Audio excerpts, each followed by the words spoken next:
जहां पर्वत आकाश से बातें करते हैं, जहां हरियाली धरती का श्रृंगार है, वहीं स्थित है गढ़ नगरी, न्याय, शक्ति और धर्म की प्रतीक भूमि।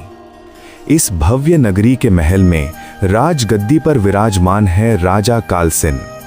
उनकी आंखों में कठोरता नहीं, बल्कि न्याय की अग्नि और धर्म की रोशनी है। सम्राट हूं, पर न्याय के बिना ये ताज बोझ है। चाहे राजा हो या प्रजा, सबको समान न्याय मिलेगा, नहीं तो काले चक्र से कोई नहीं बच सकेगा। तभी द्वारपाल दौड़ता हुआ आता है, आदर और विनम्रता के साथ कहता है, राजन, द्वार पर धूरी झाकर से आपके मामू सैमज्यू पधारे हैं। राजा कालसिन के चेहरे पर मुस्कान खिल उठती है। मामू सैमज्यू, उन्हें आदर सम्मान सहित भीतर लाओ।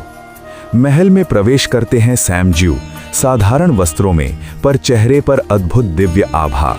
उनकी आंखों में शांति है और उनके व्यक्तित्व में संतुलन।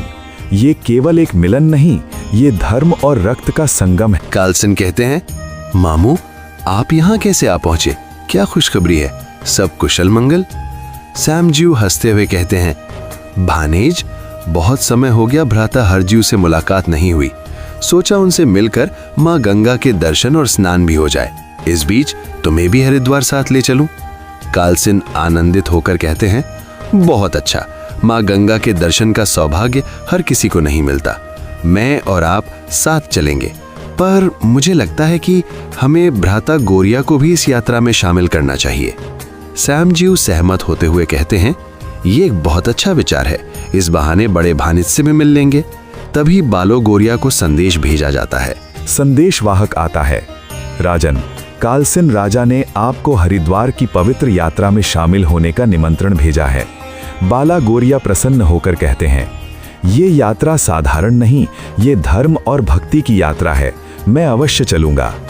अगले ही दिन श्वेत वस्त्र, श्वेत पगड़ी और श्वेत घोड़े पर सवार होकर राजा बाला गोरिया प्रस्थान करते हैं।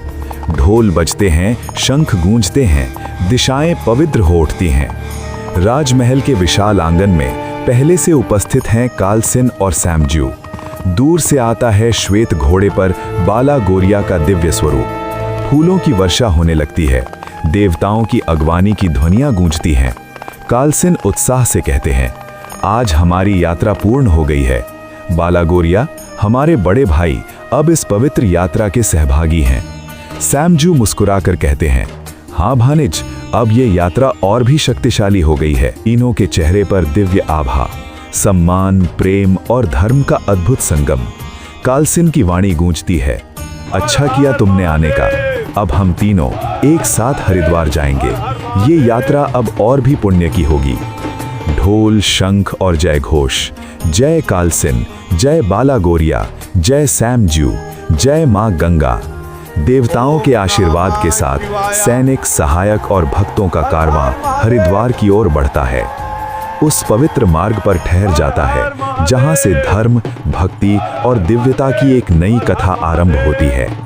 अब यात्रा आगे बढ़ी ही थी कि रास्ते में सांगुड़ी दैत्य रास्ता रोके खड़ा है। आगे काला सैम इस दैत्य का संहार कैसे करते हैं, जाने अगले पार्ट में। तब तक मेरे चैनल ऑफिशियल वीजे सिंह को सब्सक्राइब करें ताकि आने वाले वीडियो की नोटिफिकेशन आपको मिलती रहे।